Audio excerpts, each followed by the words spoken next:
আর একটা পয়েন্ট বলেছি সকাল সন্ধ্যার জিকির। সকাল সন্ধ্যার জিকির এত শক্তিশালী যে পৃথিবীতে এমন কোনো অসম্ভব নাই, এমন কোনো অসম্ভব নাই যা সম্ভব করা সম্ভব নয় সকাল সন্ধ্যার জিকির দিয়ে। যেমন মুসা আলাইহিস সালাম ফেরাউনের উপর জিতবে, এর চাইতে অসম্ভব আর কি আছে? এর চাইতে অসম্ভব কিছু না। তো আল্লাহ মুসা আলাইহিস সালামকে যখন বললেন তুমি যাও ফেরাউনের কাছে, তখন ওখানে আরেকটা আদেশ যুক্ত করা আছে, ওয়ালা তানিয়া ফি যিকরি। মুসা তুমি ফেরাউনের কাছে যাচ্ছ, তোমাকে লাঠি দিয়েছি, তোমার কথা শক্তি ফেরত দিয়েছি, বাক শক্তি, তোমার ভাই দিয়েছি তোমার সাথে, তোমার হাত বগলের নিচ থেকে বের করলে জল জল করে, অনেক কিছু তোমাকে দিয়েছি। তবে আমাকে সব সময় স্মরণে রাখবা, আমার জিকির করবা। আমার জিকির যদি ভুলে গেছো, টেকনোলজি কিন্তু কাজ করবে না। দেখা যায় 2-3 দিন থেকে মুসা আলাইহিস সালাম আর আল্লাহকে স্মরণ করে না, কথার কথা মনে করে দিয়ে এখন লাঠি ছাড়ে আর সাপ হয় না। লাঠি দিয়ে সমুদ্রে বাড়ি মারে আর রাস্তা হয় না। চার্জই তো শেষ হয়ে গেছে, ডিঅ্যাক্টিভেট হয়ে গেছে।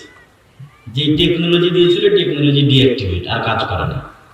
বুঝো, ওয়ালা তানিয়া ফি যিকরি, সব অ্যাক্টিভ থাকবে, কাজ করবে যদি মুসা তুমি আমাকে কি করো, জিকিরে স্মরণ রাখো। বলেন আল্লাহু আকবার। তাহলে সব অসম্ভব সম্ভব হয়ে যাবে জিকির দিয়ে। জাকারিয়া আলাইহিস সালাতু ওয়াস সালাম মারইয়াম আলাইহিস সালাতু ওয়াস সালামকে দেখে বলছেন, ওয়াইজ ক্বালাত ইমরাতু ইমরান রাব্বি ইন্নী নাযারতু লাকা মা ফি বাতনি মুহাররারান ফাতাকাব্বাল মিন্নী। এই যে লম্বা ঘটনা মারইয়াম আলাইহিস সালাতু ওয়াস সালাম, কুল্লামা দাখালা আলাইহা জাকারিয়া আল মিহরাব ওয়াজাদা ইনদাহা রিজকা ক্বালা ইয়া মারইয়াম আন্না লাকি হাযা ক্বালাত হিয়া মিন ইনদিল্লাহ ইন্নাল্লাহা ইয়ারযুকু মান ইয়াশা বিগাইরি হিসাব। জাকারিয়া যতবারই মারইয়ামের কাছে যান, দেখেন অসময় রিজিক। বলেন ইয়া মারইয়াম আন্না লাকি হাযা, মারইয়াম কোথায় থেকে এগুলো আসে? বলেন আল্লাহর পক্ষ থেকে আসে, আল্লাহ যাকে ইচ্ছা তাকে হিসাব রিজিক দেন। ওখানেই জাকারিয়া আলাইহিস সালাম দাঁড়িয়ে বলছে, হুনালিকা দাআ জাকারিয়া রাব্বা। ওখানেই জাকারিয়া আলাইহিস সালাম দাঁড়িয়ে আল্লাহর কাছে দোয়া করছে, আল্লাহ আমার যদি এরকম একটা সন্তান হতো। তখনই আল্লাহ ফেরেশতাদের দিয়ে জাকারিয়া আলাইহিস সালামকে সুসংবাদ দিচ্ছেন, তোমার একটা সন্তান হবে, তার নাম ইয়াহইয়া। তো জাকারিয়া আলাইহিস সালামের আর নিজেরই বিশ্বাস হয় না যে আমার সন্তান হবে। উনি নিজেই চেয়েছেন, আল্লাহ সাথে সাথে বলেছে যে সন্তান হবে, এখন ওনারই আর বিশ্বাস হয়। কেন? ওনার চুল দাড়ি পেকে গেছে, স্ত্রী বন্ধা, কেমনি সন্তান হবে? তখন উনি পাল্টা আল্লাহকে বলছে, আল্লাহ আমার যে সন্তান হবে তার আলামত কি, চিহ্ন কি? আল্লাহ বললেন, আলামত চিহ্ন হচ্ছে সকাল সন্ধ্যার জিকির। বলেন আল্লাহু আকবার। সকাল সন্ধ্যার জিকির করো, তোমার সন্তান হওয়া অসম্ভব, এই অসম্ভব সম্ভব হয়ে যাবে। বলেন আল্লাহু আকবার। আল্লাহ কোরআন পূর্ণ করে রেখেছে সকাল সন্ধ্যার জিকির দিয়ে, এত আদেশ দিয়েছে সকাল সন্ধ্যার জিকিরের। বিল গুদুবি ওয়াল আসাল বিল আশি ওয়াল ইবকার বুকরাতান ওয়া আসিলা ক্বাবলা তুলুইশ শামসি ক্বাবলা আল গুরুবি। কোরআনের আয়াত যেগুলোতে বারবার বলা আছে সকাল সন্ধ্যা জিকির করো। নির্ধারিত সময়, নির্ধারিত কাজ ওই সময়ই হতে হবে। সকাল মানে ফজরের পর থেকে নিয়ে সূর্য ওঠার পূর্ব পর্যন্ত। সন্ধ্যা মানে আসরের পর থেকে নিয়ে সূর্য ডুবার আগ পর্যন্ত, মাগরিবের পরে নয়। অনেকে ভুল বুঝে, সন্ধ্যার জিকির মানে মনে করে মাগরিবের পরে। মা বোন যারা জিকির করে তারা মনে করে মাগরিবের পরে। জি না, ক্বাবলাল গুরুব, আসর থেকে সূর্য ডুবার পূর্ব পর্যন্ত। জিকির কেন পাওয়ারফুল, এটার দুই এক পয়েন্ট বলে আমরা আর যে দুটো পয়েন্ট বাকি আছে দুটো পয়েন্টে চলে যাব। গায়েবের একটা নিউজ আল্লাহ আমাদেরকে দিয়েছে, অদৃশ্য জগতের একটা সংবাদ আল্লাহ আমাদের কোরআনে দিয়েছে, যে ইউসাব্বিহু লিল্লাহি মা ফিস সামাওয়াতি ওয়া মা ফিল আরদ। আসমান জমিন এবং তার মধ্যে যা কিছু আছে তার সবকিছুই 24 ঘন্টা আল্লাহর তাসবিহ পাঠ করে। বলেন আল্লাহু আকবার। মানে আমার গায়ের জামা, আপনাদের সবার গায়ের জামা, এই প্যান্ডেল, এই মাইক, এই কাঠের ডায়াস, এই স্টেজ, এই বাঁশ, এই আউল, এই পোয়াল, এরা সব 24 ঘন্টা কি করতেছে? জিকির করতেছে। তো ওরা যেমন জিকির করে তেমন জিকির বুঝে, যেমন জিকির করে তেমন জিকির বুঝে। ওদের কারো কারো জিকির শোনার ক্ষমতা আল্লাহ সুবহানাহু ওয়া তাআলা দিয়েছেন। ওয়া মা উতিতুম মিনাল ইলমি ইল্লা কালিলা। পিঁপড়ার জিকির তাসবিহ সুলাইমান আলাইহিস সালাম শুনতে পেতেন, পাখির তাসবিহ সুলাইমান আলাইহিস সালাম বুঝতে পারতেন যে পাখিরা কি তাসবিহ পাঠ করছে। তো আমরাও যদি জিকির করি সেটা ওরা বুঝে। শুধু বুঝে না, এই প্রত্যেকটা জীব জন্তু, জড়বস্তু, জড় পদার্থ, কীট পতঙ্গ, পঙ্গপাল, এরা কিয়ামতের মাঠে আমরা যে তাসবিহ জিকির করব তার পক্ষে সাক্ষী দিবে। যেমন মুয়াজ্জিনের আযান যতদূর পর্যন্ত যায় এতদূর পর্যন্ত প্রত্যেক জীব জন্তু, জড়বস্তু, জড় পদার্থের আওয়াজটা বুঝে। যেহেতু ওরা নিজেরাও জিকির করে, তো ওরাও জিকির বুঝে, ওরা এবার মুয়াজ্জিনের পক্ষে কিয়ামতের মাঠে সাক্ষী দিবে। তো এই জন্য জিকির অনেক পাওয়ারফুল। জিকিরের উপর আমার বিস্তর আলোচনা আছে। সে দুটোর একটা হচ্ছে রাতের সালাত, আর একটা হচ্ছে সকাল সন্ধ্যের জিকির। সৎ আমল ফরজ লাগবে, তারপরে আরো অতিরিক্ত দুটো, রাতের সালাত এবং সকাল সন্ধ্যের জিকির। মুহাম্মদ সাল্লাল্লাহু আলাইহি ওয়াসাল্লাম বদরের যুদ্ধের দিন, বদরের যুদ্ধের আগের রাতে উনি লম্বা রাতের সালাত আদায় করতেছেন। আর বদরের যুদ্ধের দিন তাবুতে হাত উঠিয়ে লম্বা দোয়া করতেছেন। আবু বকর রাদিয়াল্লাহু তাআলা আনহু পর্যন্ত ক্লান্ত হয়ে গেছে রাসূলুল্লাহ সাল্লাল্লাহু আলাইহি ওয়াসাল্লামের দোয়ায় আর লম্বা সালাতে। আর আপনি তো নবী, আপনার এত কিসের লম্বা রাতে রাতে সালাতের দরকার, এত কিসের দোয়ার দরকার?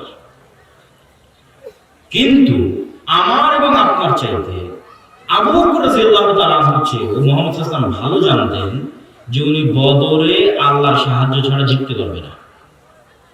কার সাহায্য ছাড়া জিততে পারবে না? আল্লাহর সাহায্য।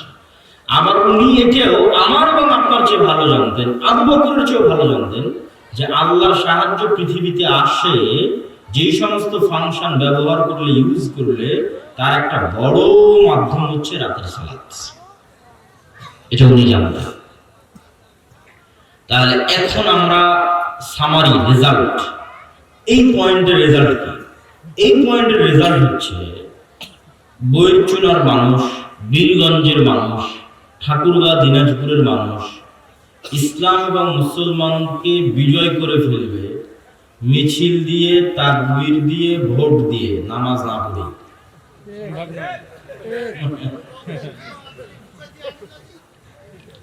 শুধু রাতের সালাত তো সর্বশ্রেষ্ঠ নবী মুহাম্মদ সাল্লাল্লাহু আলাইহি ওয়াসাল্লাম, তিনি ইসলামের বিজয়ের জন্য রাতের সালাতের মোকাবিলা। আল্লাহর সাহায্য ওনার দরকার, আল্লাহর সাহায্য ছাড়া উনি জিততে পারতেছে না। উনি সর্বশ্রেষ্ঠ নবী, আল্লাহর সাহায্যের জন্য 5 ওয়াক্ত সালাতের বাইরে উনি রাতের সালাতের মুখাপেক্ষী। আমি আর আপনি 5 ওয়াক্ত সালাত আদায় না করে ইসলামকে বিজয় করব, এটা হলো শিক্ষা। ঠিক তেমনি ঈমান বিল গায়বে ইয়াকিন, যেটা প্রথমে চলে গেছে, ওই ঈমান বিল গায়বে যদি ইয়াকিন থাকে আপনি কম্প্রোমাইজের রাস্তায় যাবেন না। আর যদি ইয়াকিন না থাকে তাহলে মনে করবেন যে না, যেহেতু দুনিয়ার রাস্তায় একমাত্র রাস্তা বিজয়ের জন্য, তাহলে মন্দির মূর্তি এগুলো পাহারা না দিলে, এগুলো তৈরি করে না দিলে তো জিততে পারতেছি না। তাহলে দুনিয়ার রাস্তাতেই আমাকে জিততে হবে। তাহলে ঈমান বিল গায়বে বিশ্বাসের অভাব, ইয়াকিনের মাত্রার বিশ্বাসের অভাব। তাহলে আমরা 3টে পয়েন্টে মোটামুটি এখন আছে, আরো 2টা পয়েন্ট বাকি আছে। 1 নাম্বার ছিল ঈমান বিল গায়বে ইয়াকিন, 2 নাম্বার ছিল আল্লাহর সাহায্য ছাড়া ইসলামের বিজয় হয় না, 3 নাম্বার হচ্ছে আল্লাহর সাহায্য নেমে আসে সৎ আমলে, ফরজ ইবাদতের পাশাপাশি আরো 2টে, রাতের সালাত এবং সকাল সন্ধ্যার জিকির। দেখেন সালাত যে পাওয়ারফুল, যুদ্ধের মাঠেও রাসূল সাল্লাল্লাহু আলাইহি ওয়াসাল্লাম বলতেছে তোমাদের সালাত আদায় করতে হবে, এটার নাম সালাতুল খাউফ। যুদ্ধের মাঠে তো সালাতুল খাউফ, দুনিয়ার দৃষ্টিতে যুদ্ধের মাঠে সবাই মিলে যদি যুদ্ধ করে, আরো যদি বেশি গুলি মারে, আরো যদি বেশি তরবারি চালায়, যুদ্ধে জিতার সম্ভাবনা আরো বেশি। সেখানে বলা হচ্ছে যুদ্ধে তোমরা অর্ধেক হয়ে অর্ধেক যুদ্ধ চালাও, অর্ধেক নামাজ পড়ো, সালাত আদায় করো। এই অর্ধেকের যখন সালাত শেষ হবে, ওই বাকি অর্ধেক এসে আবার সালাত পড়ে। কারণ কি?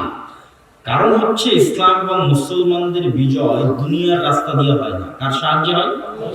আল্লাহর সাহায্য। আর আল্লাহর সাহায্য আসবে, আর টেকনোলজি হচ্ছে ওই সালাত। এটাকে টেকনোলজি বলতেছি বুঝার সুবিধার্থে।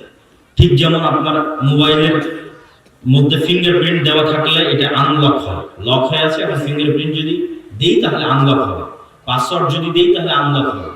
তো মনে করেন আমি একটা দরজার সামনে দাঁড়িয়ে আছি, খুব অত্যাধুনিক প্রযুক্তির দরজা, এই দরজায় খুব শক্ত লক মারা আছে, পাসওয়ার্ড দেওয়া আছে। আনলক সিস্টেম কি? আনলক সিস্টেম হচ্ছে নির্ধারিত সময়, ওই সময় না আসলে আনলক হবে না।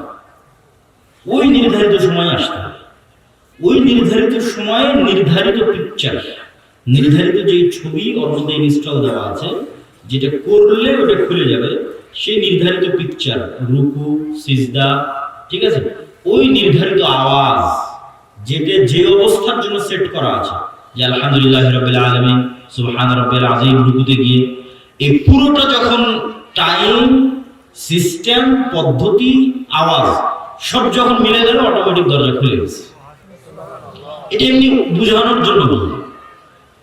তো আল্লাহ সুবহানাহু ওয়া তাআলার গায়েবের মদদ, আসমানি মদদ আনলক, লক হয়ে আছে, এটাকে এখন ওপেন করতে হবে। লক ওপেন করবে, তো লক ওপেন করার রাস্তাই হচ্ছে সালাত। আর সবচেয়ে বেশি পাওয়ারফুল যদি এটা রাতের শেষাংশে, ওই টাইমে এই সালাত হয়, তাহলে আরো বেশি এটা কার্যকরী হয়, ইফেক্টিভ হয়।